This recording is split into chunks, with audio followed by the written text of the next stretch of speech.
भाई लड़ाई वड़ाई होने वाला है क्या? कब इधर आए? सो भाई अभी हम मैदान में उतरे भी नहीं है। अभी तो सीन थोड़ा डॉट डाल रहे हैं। लो लो लो लो, थोड़ा मजा करो सब। सो गाइस, आज हम सबसे पहले हमारी गैंग बात करने वाली है कि धुरंधर मूवी की बात नहीं करने वाली है हमारी गैंग। वैसे ओमकार सर का आपने डांस देखा ही होगा, प्लीज एक बार स्टेप डांस में कमेंट बॉक्स में थोड़ा चला दो, ऐसे ऐसे वाला डांस मस्त वाला था। एंड गाइस, 1 मिलियन पे तो राहुल सर से भी करवाएंगे वाला स्टेप्स। हो सकता है तो नया कुछ आ जाए, नया कुछ आ जाए। Okay, so guys, prelim exams नजदीक हैं एंड प्रीलिम एग्जाम्स के अंदर आपका डांस अच्छा नहीं हो पाएगा अगर आप एक फोकस वे में और एक trick wise, proper solution wise, एक सही तरीके से नहीं करोगे। क्योंकि दोस्तों, मैंने बोला है कि अगर कोई चीज सुनना है ना, तो आपको सुनने के लिए ना एक सही जगह भी होना चाहिए। इवन गाइस, जैसे मैंने बार बार एग्जांपल लिया है कि जब आप किसी भी गाड़ी पे बैठ के जाते हो तो आपका ड्राइवर सही होना चाहिए। नहीं तो भाई जा रहे कहीं और, डायरेक्ट कहीं और पहुंच जाओगे। इसीलिए समझ में, ड्राइवर का सिलेक्शन बहुत ज्यादा इंपॉर्टेंट होता है। एंड गाइस, कमेंट बॉक्स में एक चीज मुझे जरूर बताना कि अभी भी आपको कौन से सब्जेक्ट का सबसे ज्यादा डर लग रहा है। और वैसे तो मैं बोलना चाहूंगा, पहले क्लियर कट बोल देना चाहूंगा कि भाई 10th स्टैंडर्ड कुछ भी डिफिकल्ट नहीं है। मार्केट में ऐसे ही आग लगा के रखा गया क्योंकि डर दिखाया जाएगा तो लोगों का बिजनेस चलता है। भाई कुछ नहीं है, सिंपल है। मैं बोल रहा हूँ 2-2 दिनों के अंदर पूरा साइंस मैथ खत्म कर सकते हो। लैंग्वेजेस तो बस हमारे 3 वीडियो से और बोर्ड एग्जाम में, उसके अलावा कुछ नहीं आने वाला। समझ में, स्ट्रेट फॉरवर्ड बोल रहा हूँ। ऐसी थोड़ी इतने साल हो गए, अभी थोड़ी खड़े हुए हैं हम। सो राहुल सर और ओमकार सर, मैं दोनों को माइक दे के जा रहा हूँ। आप हिस्ट्री एंड साथ में इंग्लिश का कोटा आप संभालोगे एंड राहुल सर तो बाकी संभाल लोगे आप। चलो, क्योंकि पता है अभी राहुल सर ने इंजीनियरिंग का कौन सा चल रहा है राहुल सर अभी आपका? Math one. और उसमें भी बहुत सारे लोग स्टार्टिंग में आए थे, सब मैदान खाली करके जा चुके हैं। चले गए। चले गए। तो राहुल सर अभी अकेले संभालो, जाके वीडियो देख लेना प्रदीप एकेडमी पे। तो गाइस, ये पूरा का पूरा पार्ट अगर आप और चैनल को सब्सक्राइब हाँ कर देना। प्रीलिम्स में अगर आप अच्छे मार्क्स लाना चाहते हो, तो उनका चैनल सर को इस साइड आ सब्सक्राइब जाओ। करो। तो चैनल को सब्सक्राइब कर दो। और मैं इसलिए आपको बोल रहा हूँ क्योंकि ऑलरेडी मैंने प्रीलिम्स में अच्छे मार्क्स लाए हैं, कितने सारे स्टूडेंट को अच्छे मार्क्स दिलाए हैं, तो आपको मेरी स्ट्रेटेजी फॉलो करनी चाहिए। अब देखो यहाँ पे मैं अगर बात करूँ साइंस का, तो देखो साइंस में आपको ना अब उतना टाइम नहीं कि आप साइंस को रोज बैठ के रोज एक एक लेसन कल करो, फिर 2 दिन में एक लेसन करो, 5 दिन में एक लेसन करो, ऐसा नहीं। साइंस के लिए स्ट्रेट फॉरवर्ड कम से कम आपके प्रीलिम्स के लिए 10 दिन का टाइम है। तो ऐसे 10 डेज का एक सीरीज बनाओ। और 10 डेज का सीरीज बनाने के बाद 1 2 3 4 5 6 7 8 9 10, हाँ। अब यहाँ पे दोस्तों देखो, आप यहाँ पे ना साइंस 1 का फर्स्ट लेसन, और साथ में दोस्तों उसी दिन ना साइंस 2 का भी फर्स्ट लेसन करो। पर साइंस 2 का ना फर्स्ट कर सकते हो, पर मैं बोलूंगा साइंस 2 का कोई इजी लेसन ले लो, जैसे आप 10 ले लो। प्रीलिम्स में इस तरह से आप प्रिपरेशन कर सकते हो, 10 दिन में अपना सिलेबस मस्त कवर कर दोगे। यहाँ पे अगर आप सेकंड लेसन साइंस 1 का ले रहे हो, तो साइंस 2 का ना 9th लेसन ले लो। इस तरह से 9th लेसन सोशल हेल्थ बहुत इजी है। यहाँ पे अगर आप ये थर्ड लेसन ले रहे हो, तो साइंस 2 का ना यहाँ पे आप कौन सा लेसन ले लो पता है, 5th लेसन ले लो, जो इजी लेसन है। यहाँ पे अगर जो लेसन ले रहे हो वहां पे, अभी जैसे यहाँ पे आप 4th लेसन ले रहे हो, तो यहाँ पे आप कौन सा लेसन ले सकते हो, इसका भी 4th ले लो, इजी लेसन है। यहाँ पे आप 5th ले रहे हो, तो दोस्तों यहाँ पे थोड़ा सा एक टफ लेसन ले लो, कि 5th यहाँ पे आपको ऐसा लगेगा कि बहुत टफ है, कुछ टफ नहीं है दोस्तों, बहुत जल्दी हो जाएगा।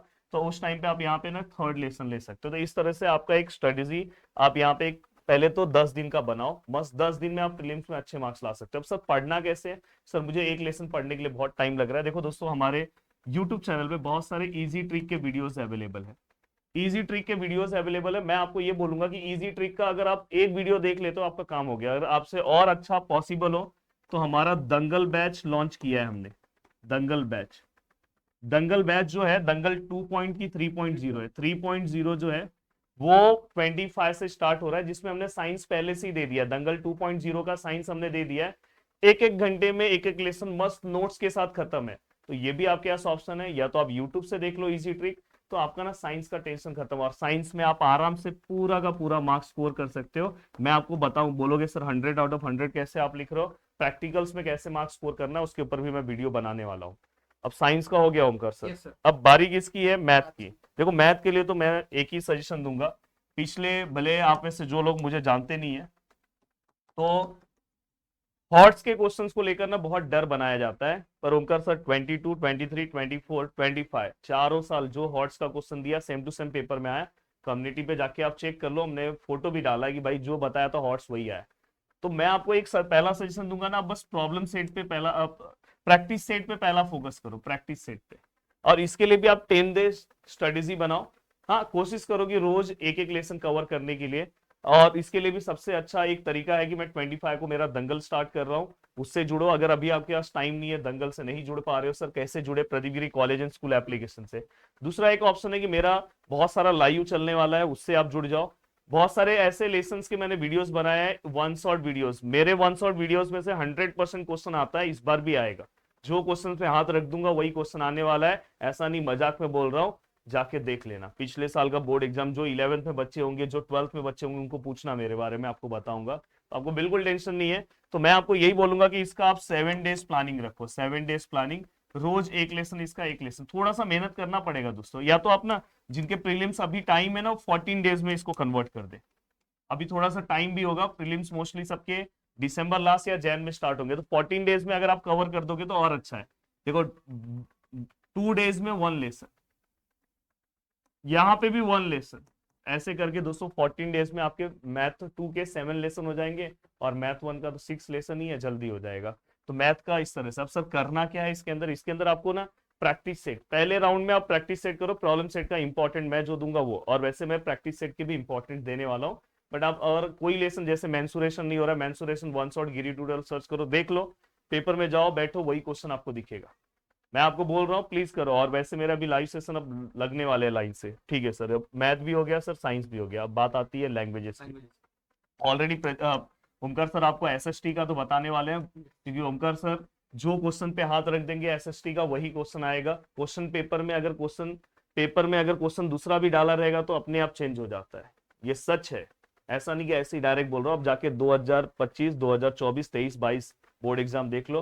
गिरी ट्यूटोरियल से एक ऑफलाइन क्लास है, जाके सर्च कर लेना। ऐसा नहीं कि बस ये यूट्यूब प्लेटफॉर्म है भाई, वो जो यहाँ पे टीचर्स पढ़ाते हैं, आप उनकी आंखों में देख सकते हो कितना वो सोते हैं, तो उससे आपको पता चल जाएगा कि कितना मेहनत करते हैं। तो एसएसटी के लिए ओमकार सर बताएंगे। बात आती है लैंग्वेजेस की। देखो लैंग्वेजेस के लिए ना, मैं इंग्लिश तो ओमकार सर इंग्लिश के बादशाह हैं, तो उस पर मैं टच नहीं कर रहा हूँ। मैं यहाँ पे आ रहा हूँ हिंदी और मराठी में। देखो ये 2 सब्जेक्ट को लेके ना बहुत डर है कि मेरा राइटिंग खराब है, इसके ऊपर मैं एक वीडियो ऑलरेडी बनाऊंगा। राइटिंग से कोई मतलब नहीं, मैंने ऐसे ऐसे टॉपर्स बनाए। एक टॉपर्स का ओमकार सर जल्दी इंटरव्यू लेने वाले हैं, जिसने 96% स्कोर किया। उसका राइटिंग आप देख लोगे तो भरोसा नहीं करोगे, इतना खराब राइटिंग। ऐसा राइटिंग से कुछ नहीं होता है। अब लिखते क्या हो वो सबसे ज्यादा इंपॉर्टेंट है, आप कितना नीट लिखते हो, क्लीन लिखते हो, वो इंपॉर्टेंट है। मैं खुद कैसा पेपर लिखता था, मैं आपको वैसा वीडियो बना के दे दूंगा। अब यहाँ पे ना सबसे पहला राउंड दोनों सब्जेक्ट में आपको ना ग्रामर कवर करना है। अब इसमें ग्रामर 14 मार्क्स है, इसमें 16 मार्क्स है। देखो हर चीज मेरे को डायरेक्ट बाय डायरेक्ट याद है, अब जाके चेक कर लेना। मराठी में 16 मार्क्स है, इसमें 14 मार्क्स है। इसमें जो राइटिंग स्किल है 24 मार्क्स है, इसमें 26 मार्क्स है। अब ग्रामर में अगर आप मेरा कोई भी वीडियोस यूट्यूब का देख लो, वन शॉट वीडियोस, बस उससे ही आपका ग्रामर हो जाएगा। इंग्लिश ग्रामर में बहुत सारे टॉपिक्स होते हैं, टॉपिक्स कभी कभी चेंज भी होते हैं, पर हिंदी और मराठी में स्पेसिफिक फिक्स टॉपिक है कि भाई यही टॉपिक आएगा, कभी चेंज नहीं होगा। तो जो मेरे ग्रामर है, तो आराम से मैं बोलूं तो आप आराम से ना एक दिन में आप कवर कर लोगे। ग्रामर के बाद दोस्तों दूसरा पार्ट आता है आपका राइटिंग स्किल। राइटिंग स्किल वाला पार्ट में फिक्स है, और मैंने YouTube पे एवरग्रीन टॉपिक्स डाला है। एवरग्रीन टॉपिक्स अगर आप अच्छे से कवर कर लेते हो, उसी में से आपको आपका राइटिंग स्किल दिखाई देगा। साथ में मैं आपको ये बोलूंगा, इस बार भी मैं एवरग्रीन टॉपिक्स देने वाला हूँ राइटिंग स्किल के ऊपर। तो आपका ये पार्ट हो गया, 40 मार्क्स का पार्ट हो गया। अब बात आती है कि सर स्थूल वाचन में, मराठी में स्थूल वाचन में लर्निंग कैसे करूँ। इजी ट्रिक के वीडियोस चैनल पे है, नया वीडियो फिर से डालने वाला हूँ। और साथ में बात आता है कि सर इसके अंदर मराठी में पोएम का एप्रिसिएशन कैसे करूँ, वो भी मैं इजी ट्रिक की जिम्मेदारी मेरे ऊपर लेता हूँ। हिंदी में तो कोई दिक्कत नहीं है, तो इस तरह से आप ये सब्जेक्ट को तैयार करोगे। अब बात आती है कि मतलब अगर इस तरह से करोगे तो आप आराम से 95% स्कोर कर दोगे प्रीलिम्स में। तो अब लग जाओ 10 दिन में, और 26 से अपना ऑलरेडी स्पेशली आपके बोर्ड एग्जाम के अकॉर्डिंग दंगल बैच चालू हो रहा है, उससे आपको जुड़ना चाहिए। मैं ओमकार सर को बोल रहा हूँ, वो आपको इंग्लिश और एसएसटी की स्ट्रेटेजी बताएंगे। और एक थैंक्स ओमकार सर के लिए चलना चाहिए चैट बॉक्स। अब यहाँ पे हम बात करेंगे, ऑलरेडी आपको सर ने सारी चीजें बता दी। अब हम बात करेंगे आपके इंग्लिश सब्जेक्ट की। जहां पे हम इंग्लिश सब्जेक्ट की बात करें तो यहाँ पे भी इसको हम जो है टोटल 3 पार्ट में डिवाइड करेंगे। कितने पार्ट में डिवाइड करेंगे? 3 पार्ट में डिवाइड करेंगे इंग्लिश के पेपर को भी, ठीक है। जिसमें सबसे पहला जो पार्ट आता है वो ग्रामर का आता है, जो आपको 18 मार्क्स के आसपास से पूछा जाता है, ठीक है। वहीं अगर मैं बात करूँ, जो दूसरा पार्ट होता है हमारा राइटिंग स्किल का होता है, और फिर तीसरा जो आता है वो हमारा पोएट्री और आपका पोएम सेक्शन वाला, पोएट्री और प्रोज सेक्शन वाला पार्ट यहाँ पे आता है। सबसे पहले एक चीज ग्रामर की अगर मैं बात करूँ, तो ग्रामर में अगर मैं बात करूँ 3 लेवल के क्वेश्चन पूछा था, एक इजी लेवल का, एक मॉडरेट लेवल का, और एक वही आपका जो रहता है वो चैलेंजिंग क्वेश्चंस आपको यहाँ पे क्या पूछे जाते हैं, ठीक है। अब ये सारी चीजें ऑलरेडी मैंने बताया कि इंग्लिश आपका फर्स्ट प्रेफरेंस, आपका फर्स्ट लैंग्वेज है, तो यहाँ पे जो टॉपिक्स होते हैं, जो क्वेश्चंस होते हैं वो वैरिड करते हैं, ठीक है। बट अगर आप हमारी वन शॉट देखते हैं, ठीक है, ऑलरेडी गिरी ट्यूटोर्स के चैनल पर अगर आप सर्च करेंगे तो वन शॉट अवेलेबल है, जहाँ पे ये सारे के सारे जो टॉपिक्स हैं एनालिसिस करके सारी टॉपिक क्या किए गए उस वन शॉट में कवर किए गए। तो अगर वो आप देखते हो तो यहाँ पे आपका जो ग्रामर वाला पार्ट है वो आराम से आपका कवर हो जाता है। फिर राइटिंग स्किल में अब यहाँ पे ध्यान दो कि जब कभी भी राइटिंग स्किल में भी हमें ऑप्शंस होते हैं, बट यहाँ पे इंग्लिश के पेपर के हिसाब से हमें स्ट्रैटेजी वाइज चीजें चलनी पड़ती है। क्या स्ट्रैटेजी वाइज चलना पड़ता है कि यहाँ पे हमें टाइम भी कम लगे, हमारा पेपर कंप्लीट भी हो और एफर्ट्स भी कम लगे, और कम एफर्ट्स में मार्क्स हम अच्छा खासा स्कोर कर सके। तो उसी के अकॉर्डिंग हमने हमारे जो राइटिंग स्किल का जो वन शॉट है उसमें हमने सारी चीजें बताई कि अगर ये टॉपिक अगर फॉर्मल और इनफॉर्मल है तो फॉर्मल और इनफॉर्मल में से हमें कौन सा अटेम्प्ट करना चाहिए, कौन सा हमें ज्यादा स्कोरिंग देगा और टाइम भी कम लगेगा, तो जनरली मैं फॉर्मल कहता हूँ। तो उसी तरीके से बाकी टॉपिक्स को भी मैंने कहा कि सिचुएशन अगर क्वेश्चन अगर इस तरीके से आता है तो हमें कौन सा टॉपिक अटेम्प्ट करना चाहिए, और अगर क्वेश्चन किसी और तरीके से आता है तो हमें किस तरीके से अटेम्प्ट करना चाहिए, इस चीज के बारे में। अब बात करते हैं पोइट्री और प्रोज की, ठीक है। पोइट्री की अगर मैं बात करूँ तो देखो 8 पोएम्स है, 8 पोएम के अप्रिसिएशन आपको करने पड़ेंगे, प्लस अब जितने भी पोएम्स है उन सभी का आपका एक एक्सप्लेनेटरी आपको पता होना चाहिए कि इस पोएम में क्या बोला गया है, इस पोएम में किन चीजों के बारे में बात की गई है, और आपको क्या करना पड़ेगा, प्रैक्टिस करना पड़ेगा, प्लस पीवाईक्यूज आपको सॉल्व करने पड़ेंगे। समझ में आ गया। सेम चीज प्रोज के लिए भी, और जितने भी आपके चैप्टर्स हैं उन सभी चैप्टर्स में क्या कहा गया है, क्या बोला गया है, उसके बारे में आपको पता होना चाहिए, ठीक है। ये चीज आपको पता होने के बाद फिर आपको क्या करनी है, आपको प्रैक्टिस क्या करनी है, और इस तरीके से आप जाते हैं तो आपका पूरा का पूरा इंग्लिश का जो पेपर है वो आराम से कवर हो जाता है। अब यहां पे हम बात करेंगे एसएसटी।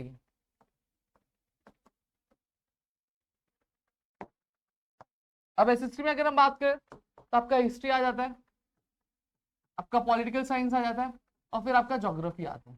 सबसे पहली चीज मैं बात करूंगा आपके हिस्ट्री की बात करूंगा, हिस्ट्री।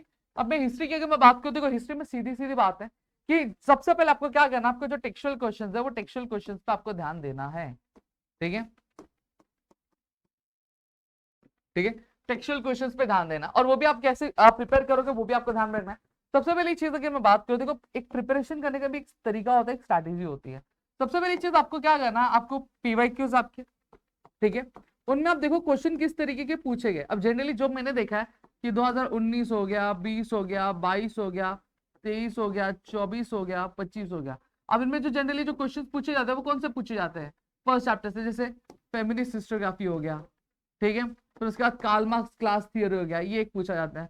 वॉल्टेयर का क्वेश्चन एक बार पूछा गया है कि why Voltaire is said to be the founder of the modern historiography, ठीक है, ये क्वेश्चन पूछा गया है। फिर उसके बाद अगर हम बात करें डायलेक्टिक से भी रिलेटेड एक बार क्वेश्चन एग्जामिनेशन में पूछा गया है, ठीक है। जनरली जो फेमिनिस्ट हिस्टोग्राफी से रिलेटेड और ये कार्ल मार्क्स से रिलेटेड जो क्वेश्चन है वो बार बार रिपीट होता हुआ दिखाई दिया है, ठीक है। तो आप जब जोर डालोगे तो सबसे पहले क्वेश्चन ये क्वेश्चन पे आपको ध्यान, बाकी क्वेश्चन भी करने, लेकिन पहले जोर ये क्वेश्चन का, फिर बाकी के जो टेक्सचुअल क्वेश्चंस है उनको आपको क्या करना है, उनको आपको अटेम्प्ट करते जाना है,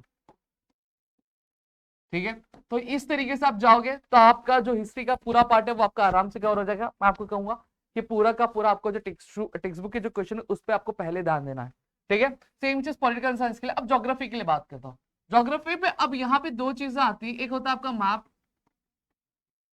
मैप रीडिंग, ठीक है, और मैप प्लॉटिंग वाला पार्ट, और ठीक है, और साथ ही साथ एक ग्राफ रीडिंग और एक ग्राफ प्लॉटिंग वाला। अब ये दोनों ही चीज के बारे में बात करूँ, ऑलरेडी राहुल सर की वीडियो अवेलेबल है जिसकी लिंक हम डिस्क्रिप्शन में दे देते हैं, अब वो जाके चेकआउट करते हैं। अगर आप ये दोनों चीजें करते हैं तो आपके आराम से जो है 40 मार्क्स यहाँ पे आपके फिक्स हो जाते हैं। फिर यहाँ पे अब मैं बात करूँ तो गिव ज्योग्राफिकल रीजन की। गिव ज्योग्राफिकल रीजन अगर मैं बात करूँ तो ज्यादा कुछ नहीं है यहाँ पे। इसके लिए आपको क्या करना पड़ेगा, इसके लिए आपको चुपचाप जो आपके टेक्स्ट बुक के पीछे जितने भी क्वेश्चन दिए वही करना, उसके अलावा कुछ नहीं आता है।